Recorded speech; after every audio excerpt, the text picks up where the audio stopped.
All right, what do you think, Sarah? Do the Thunder have a chance to knock off the top teams in the West? It depends who we're talking about. If you're talking about top teams, including the Golden State Warriors, and if the way things match up, they catch them in the first round, I think the way the Warriors are playing, and without Steph Curry, they can give them a match. Do I think that Oklahoma City can knock off Houston? No way. And you look at the way in which Oklahoma City has been playing, and that was a big win against Houston. But I still go back to the turnover, or the assist percentage and the way in which they don't share the basketball. And I think when it comes to the playoffs, possession style playing, and we talk about this with Toronto all the time, how they've changed the way they played, but they have not been able to advance because of their one-on-one style, isolation style. That's Oklahoma City to me. And so you got a player like Russell Westbrook, who I believe can win you games. Paul George, the type of playoff experience he has. Carmelo Anthony, despite the fact he hasn't been in the playoffs in 5 seasons, but we know that his game goes up a level. But a lot of it is jump shooting. A lot of it is when you're playing the same team, can game plan against that team and how you can structure your defense to try and stop them. I think they are going to have a lot of difficulties in the postseason, despite the fact that they have these 3 All-Stars and the defending MVP of the league. I'd have more confidence if it was a different format. If it was like the NCAA tournament that we came out of, one and done. Yeah, they would have a chance because you get the right matchup. You win 1 game, you could do it. If it was NFL playoffs, it's 1 and done. It would suit better for their style because they are talented and they do have 1 superstar. Even CC, if it was the way it used to be, best of 5, you'd feel better about it. Right. Not as good, but you'd feel better about it. Because of Russ. Yeah, they only got to win 3. Games. I mean, 1 less game to win because it comes this. Do I see him beating Kevin Durant 4 times? No. Do I see him beating James Harden? No. He's not going to be able to do that 4 times. And you can't depend on Melo. You said it's that. He hasn't been in the playoffs when? In 5 years. So how we know what he's going to do? You think he's going to step up? Like jump shooters late in the season, their legs start to fail them. And that's what you start to see with Melo. Now, in the playoffs, the games are a little more spread apart. But from a defense, he's still going to be a liability. Paul George. What Paul George are we going to see? So, no, I believe that Houston, the way they've played and their talent is superior, even though they did lose this game, superior to OKC. They won't have a problem with OKC or Golden State, even though we haven't seen Steph back playing with them. OKC also struggles to score at times, and if you look at their point, they're first in the league in points off turnovers. They're first in the league in steals and second chance points. I think third in fast break points.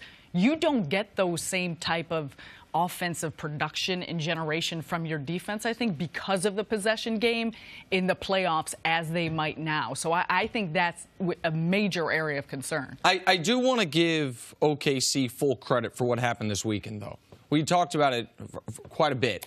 The Rockets all year long lost 2 games, had lost 2 games with Harden, Paul, and Capella.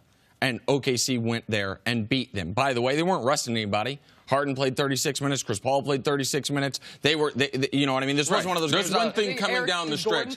The teams that have to win, though, you see the intensity is ratcheted up. Agreed. You know, Steve Kerr mentioned it over the weekend. It's totally different when you're in the playoffs, even though Houston is playing well. Yes, and they were trying to win. But there are teams out there that are desperate. And when you turn on the TV, you're like, wow, you can tell which team is desperate. Agreed. That was maybe the biggest edge OKC had. But I'll give them another bit of credit.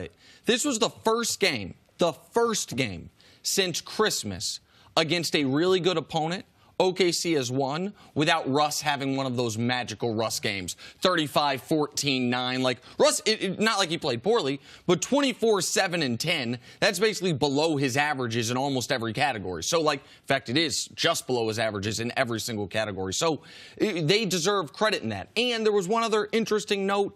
If this is a first-round matchup, Russ guarding Harden, particularly down the stretch. Russ asking to guard Harden. You made, though, an interesting point about the style in which Oklahoma City plays not a lot of assists. Right now, it's funny. The 2 top offenses in the league, Golden State and Houston. Golden State has more assists than anybody by a wide margin. Houston, bottom 5 in the league in assist rate. Why? Well, Houston is successful that way because, as their GM says, they might have the best isolation player ever in James Harden, and Chris Paul is an excellent isolation player. OKC doesn't have that type of skill set for Russ or Paul George. Melo's really their only guy who in his career had been an isolation star, but he's now in a different phase of his career. So if there is a team that can put it all together and beat one of those, even if it's one night or two nights, does this Oklahoma City team have that ability?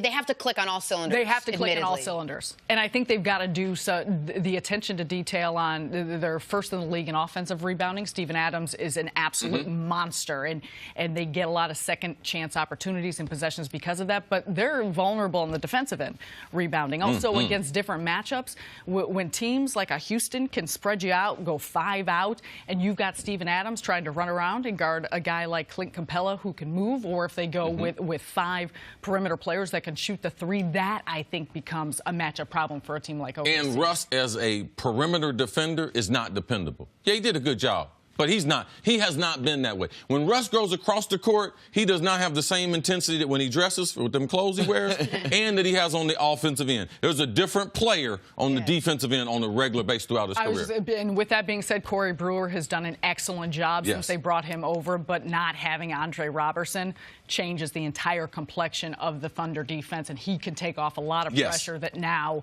Russell Westbrook has to guard guys that he used to have to defend on the wing.